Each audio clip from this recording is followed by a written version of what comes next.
Okay, that's great. All right, can you go ahead and introduce yourself? Okay.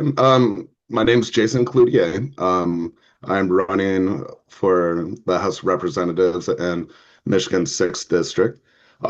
There is an incumbent. It's Debbie Dingell, and I plan on addressing her from the left. I'm mostly working class. Like there's some time I spent some white collar time. I'm 42 years old. I grew up in Michigan. I'm a veteran of the Air Force, and I feel that there are things that our representative doesn't address, and them taking money from APAC and other companies, that needs to stop. And I'm like, somebody needs to jump in, so here I am. First off, thank you very much for serving. How Oh, long did you serve? I served for 4 years. I joined 3 weeks after I was 18 in 2001. So as I was in tech school, in training when 9/11 happened. Why did you serve? To various reasons. One of the biggest ones is because my living situation, I really didn't have a healthy home growing up. And I had skipped a grade going through school, and I really didn't get any guidance. I was kind of lost as a kid, and I was just opening at Taco Bell, doing nothing, not going to school or anything, and I needed to do something, and that was the quickest way out. Do you regret serving? I I wrestle with this question a lot. Um, I don't regret most of anything because to accept who I am now, I have to accept everything that got me here. There are some qualities that I benefit from because of it. Fortunately, I didn't see combat. I sat in an office. I was a purchaser. So if you ever seen the movie like War Dogs, that kind of purchasing interaction, that's what I was doing. Um, but no, like I helped out the war machine. So remind me, you weren't actively out on the front lines. No, no, no. I Oh, was in okay. the like I was active duty, but the majority of my time was spent in South Carolina. Like Okay. yeah, I supported the Operation Enduring Freedom and Iraqi Freedom through writing contracts for supplies and services that would go over there. Okay. And remind me, how many years you said you served for? I think you said 3 years, 4 years. 4 years. Okay. Yeah, And you're not doing it now. In light of recent events, if they were to ask you to serve again, would you do so? absolutely not. Yeah, apologies for the question. I mean, I kind of figured you would answer no. Um, let's talk about your campaign. You said that you were trying to primary Debbie Dingell. Yeah. Why? Um, since October 7th, 2023, I I started getting involved in protests for people in Palestine, and I remember one of the people there actually had her on the phone while we were protesting the Christmas tree lighting. I think it was down in Ipsy, and she couldn't even say Palestinian. She says those people, those children. She takes money from APAC, and as we're seeing, it is very clear that Israel has their grip on American politics. And I would rather it return to our government representing our people. On top of that, like she takes a lot of money from DTE. And another one of the contemporary issues are all these data centers. And it's hard to imagine that we, the people, will get the better deal when they are Go back to what you were saying. You said someone had Debbie on the phone while you were protesting for Palestinian rights in Ypsilanti. Who was this person? I'm not sure. As one of the leaders, it could have been Amber Fellows. She was there. There was uh, there's another person, but I don't remember their name. Amber Fellows is she ran for mayor for Ipsy, and now she is on their city council. Okay. You said that she takes a, so you're primarying her because she, according to you, she didn't take a bold enough stance in favor of Palestine. Absolutely. I like it's and also she's taking money from APAC. So it's I feel like we need to, as a people, start having a purity test when it comes to candidates taking money from foreign countries and also from giant corporations. Like Is there, oh god. go ahead. I was just gonna say I believe like the government's supposed to represent the people. And I don't think it's doing that, other than the silliness of which they think that corporations are people. Those are the only people they're actually representing. Not to both sides this, but is there anything wrong with people getting money from APAC in your view? I think it's absolutely wrong. Like I see that as a foreign country lobbying and affecting our government. Like they should go through the proper modes for that. Like it's not like we have like it would be reprehensible if anyone did that if there was a Russian PAC or a North Korea PAC. So why is it okay that we do it for Israel? So you don't want anybody taking money from any PACs. I it, any corporate interest, any like no, actually like it'd be better like I understand like PACs, super PACs can't coordinate with candidates and they're going to spend their money that way. But the dark money and all the other ways that people are influenced, like I, I don't know. I was just got started thinking about like how representatives get trips out to Israel to see all that, and it's seems like it is foreign interference, and I think we would be better off if we were more focused on what the American people want instead of what the Israel regime wants. On December 15th, you said, if I thought the bar was really high, I might not have ran. Number one, end genocide, free Gaza, sanction and restriction trade of Israel, and anti-BDS laws require APEC to register as a foreign agency. I think that was what you were just talking about there. Yeah. Number two, no corporate influence on our politicians, no stock trading. What's the issue with stock trading?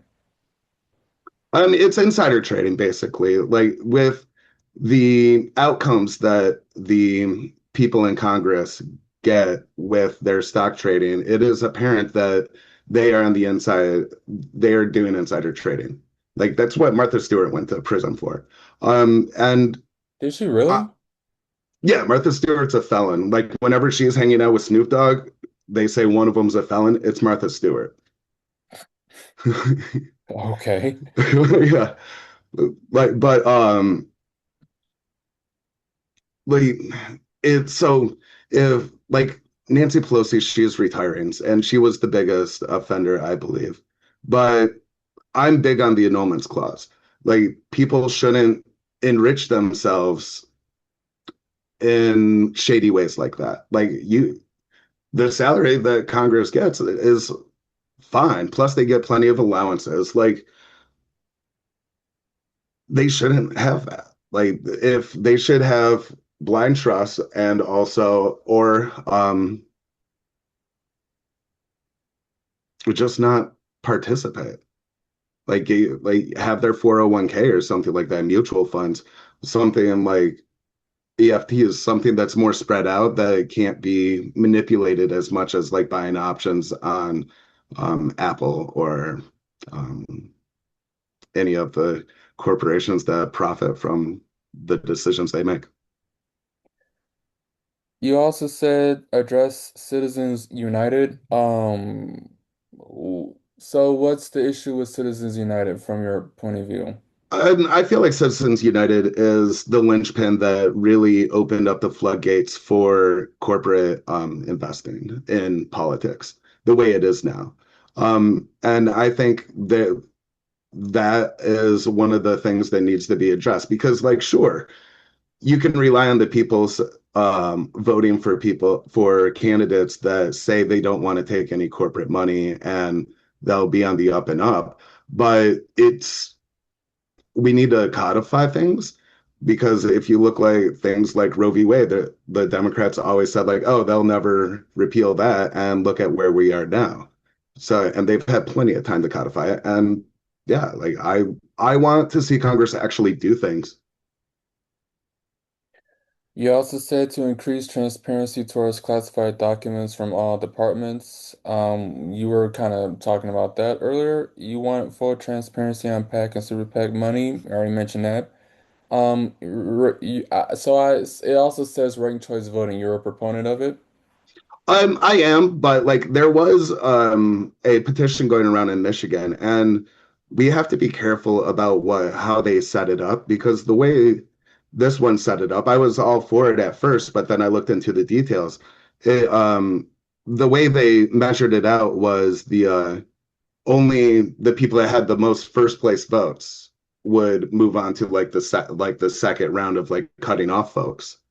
And the problem with that is the way people vote will still vote is they're going to pick their party person first and then a third person more likely. So the first person votes. I don't know if that would be the most fair way to go about it to where it's more than just still the two party system. Like I would rather like open up the elections and have more party well, not So, if I understand you correctly, you used to be a supporter of ranked choice voting, but now not anymore.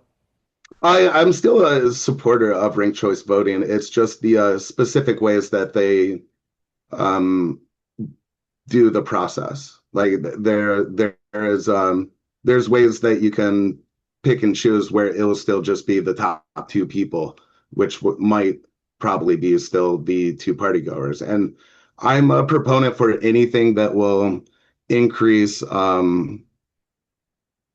minority parties involved in politics. Like I want to see more than just Democrats and Republicans, All right. viable choices. I'm sorry. Viable choices because sure, like you look at your ballot, there are other parties, but like what chance did Jill Stein really have? All right. I assume that I'm going to guess you voted for her in 2024. Or did Yeah, you vote for her? You voted for Stein. yeah, I did. Okay. And I'm to assume that the situation going on in Gaza was the deciding vote for you? Yes. Okay. I don't want to be that type of person, but a lot of people would want to know, looking back on that decision, are you so confident that that was the right move given what's going on right now? Um, And by the way, Jason, I'm not chastising you for your vote, but oh, a lot of people, when it comes to third parties, you know, just as you mentioned, or at least in this case, they really don't win elections. So I think in Michigan, I think people who voted for Joe Stein definitely had a right to vote for her, but now looking back on what's happening with Gaza right now in the Trump administration, a lot of people are now starting to come around and realizing they made the wrong decision. So in essence, what I'm asking you is, have you made the right decision now looking back on it?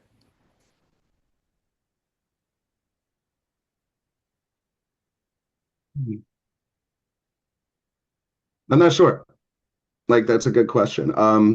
If you look at all the numbers, like of all the third party votes in Michigan, if you gave those to Harris, Trump still would have won. So in that case, like I feel like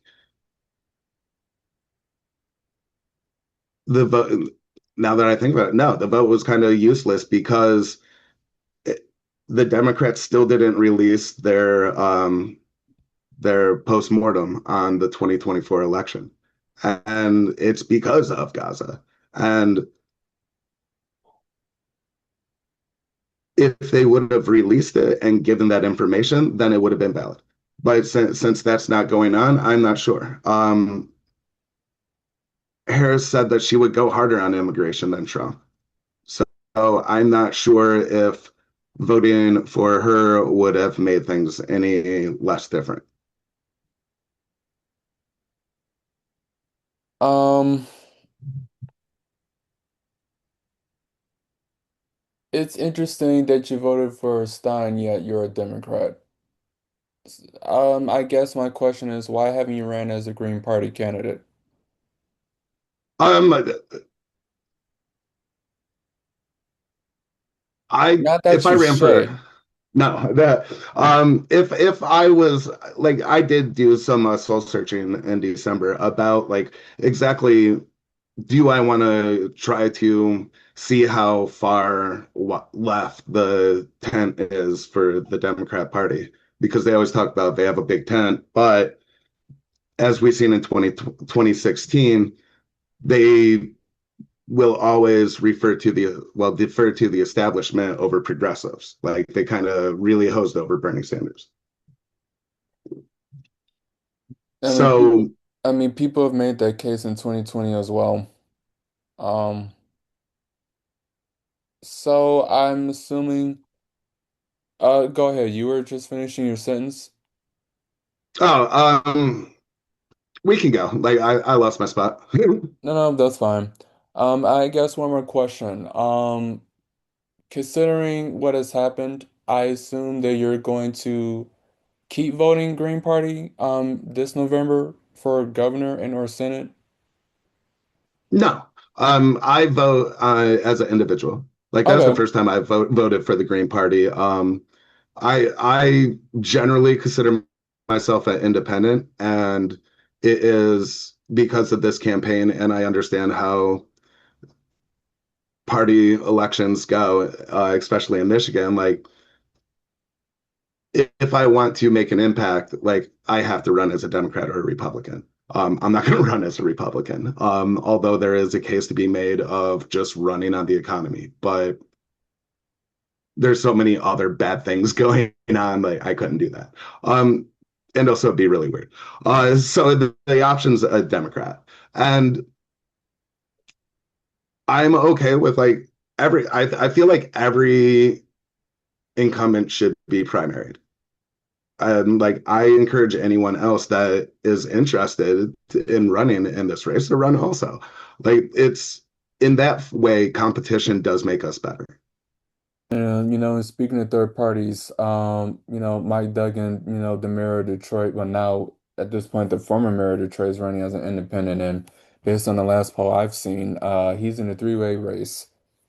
Um, between the Democratic nominee, well, the would-be Democratic nominee and Republican nominee. So I think there's something to be said on that. Um, we will You're move. right. Oh, I was just gonna say you're right. Mike Duggan, like he was a write-in candidate when he won his mayoral election, wasn't he? Yep. Yeah. So like maybe the tides are changing, and hopefully it is. Like that's why I'm throwing my hat in the ring. Like I don't think 4 years ago talking about the genocide in Palestine would have nearly as much traction. Like it was still commonplace to be considered anti-Semitic just because you talked about the government of Israel. I was just getting ready to And mention that because, if a Dingo supporter was looking to no longer vote for her, they're probably gonna assume that you are anti-Semitic, which, you say you're not. Um, Yeah, so the do you believe that the gubernatorial election will come down or the US Senate race will just come down to Gaza as it was in 2024 in Michigan? Healthcare and the economy, no. Even from back in the day, politics, like it's the economy. I think they said that it's the economy is stupid.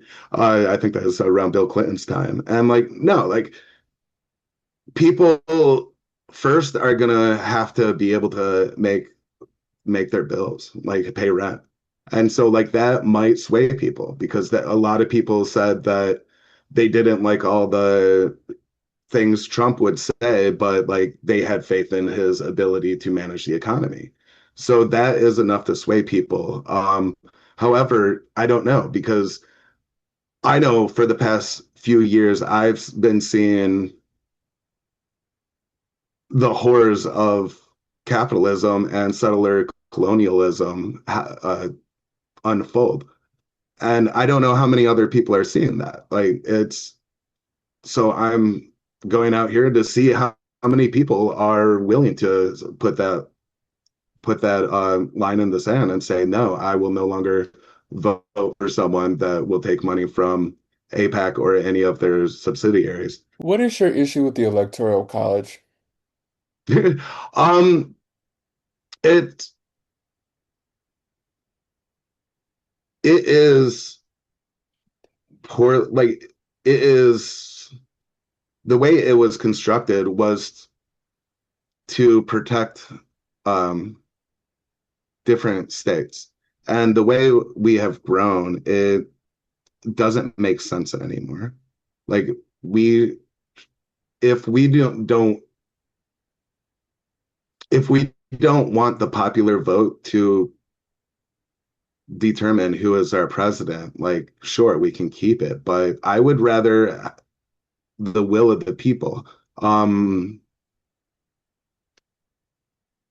I don't I don't know. I don't think I have a prepared answer for this one, but I feel like in our lifetime we've seen George Bush, Trump, um, many presidents like Do you see that as a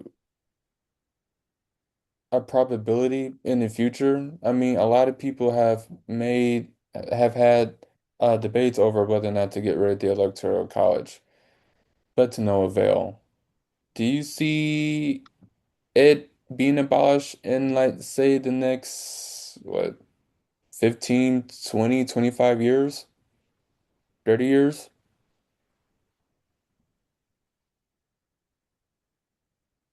it's possible because if you look at where we were um when I came of age in 2001, like 25 years ago, I to where we are now, a lot has changed. And I believe that a lot can change in a generation from now.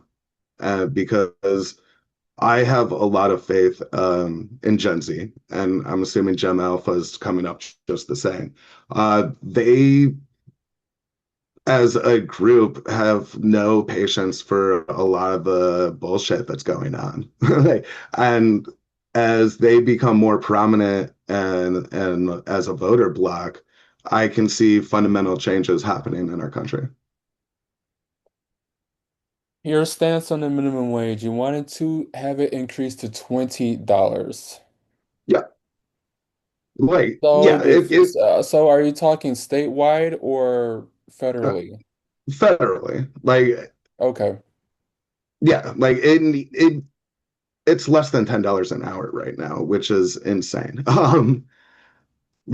It hasn't it's gone the longest it has without being raised. And Why? why?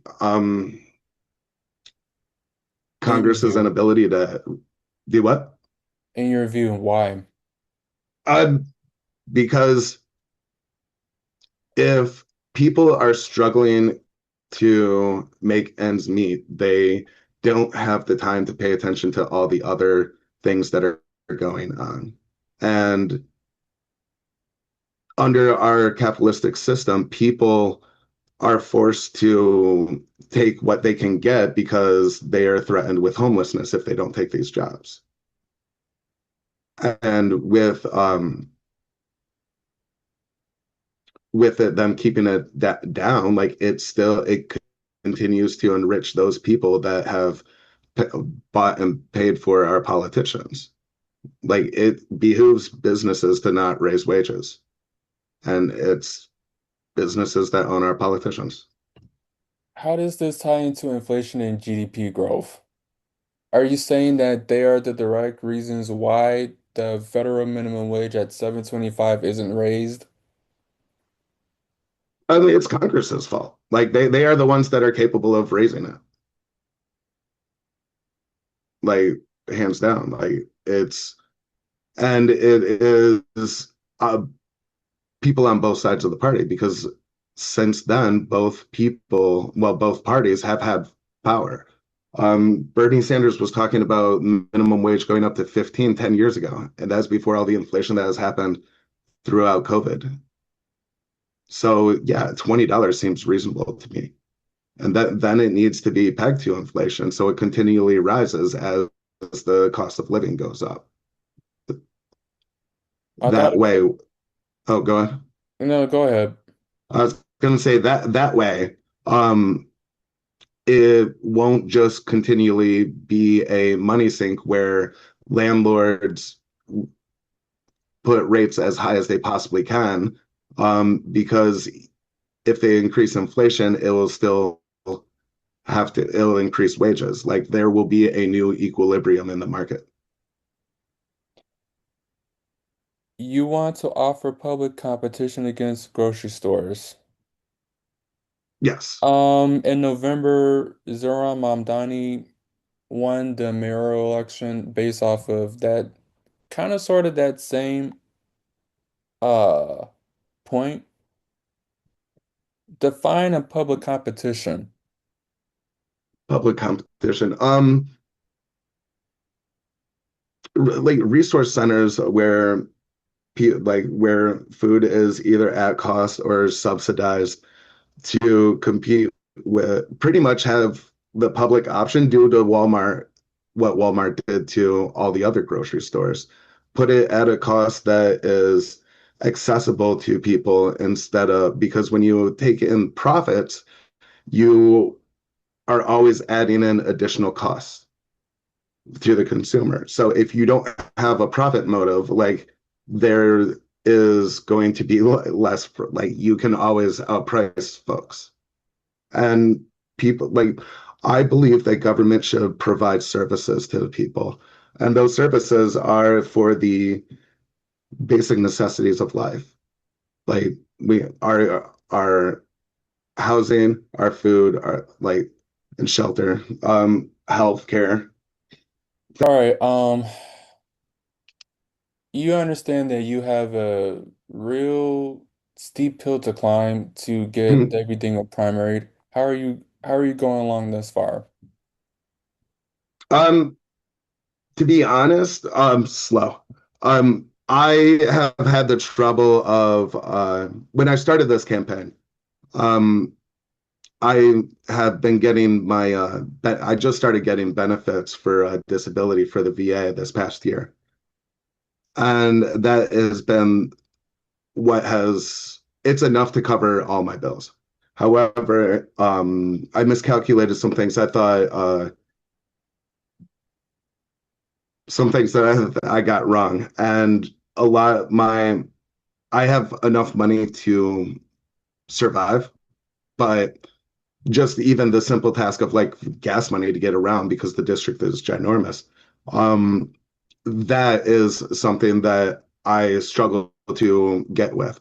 So I had been in pursuit of getting my own funding, my personal funding, and situated. So like I said, like at 4 o'clock today, I have to go to work. Like, No, no, no, no. How long have you been working at that job? this new job that I just got Yeah. since January 2nd. Oh, okay. Yeah, like I've worked 4 shifts. Okay, sorry. I thought I was under the impression for a moment that they've like withheld your check up until. Oh no, no, no, no, Okay, go ahead. I'm sorry. no. Oh no, worries. Um, so like yeah, like now I'm going to be able to go out and meet people. I realize that I do struggle with social anxiety. Like I'm somewhere on the spectrum. And there are times where I've gone out to events and got overwhelmed. So a lot of like I've been working on that. There's a few things that I've been reading, like political activism for socially awkward people is one of the books that I'm going through right now. Um, but I believe that I will be able to get out and meet enough people that I will at least be heard. Like that's all I want to do is be heard and be evaluated. And You say that you, and I don't want to misdiagnose you, but you said that you were on the spectrum. yeah, like somewhere on there. Like but again, that's self-diagnosed. I could be wrong. Like, but Yeah. like, so like it's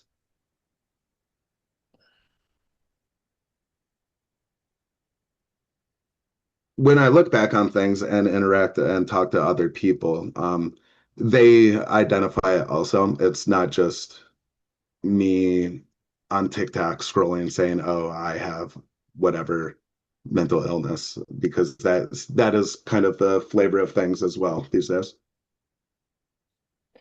And you say you have social anxiety. Yeah, yeah.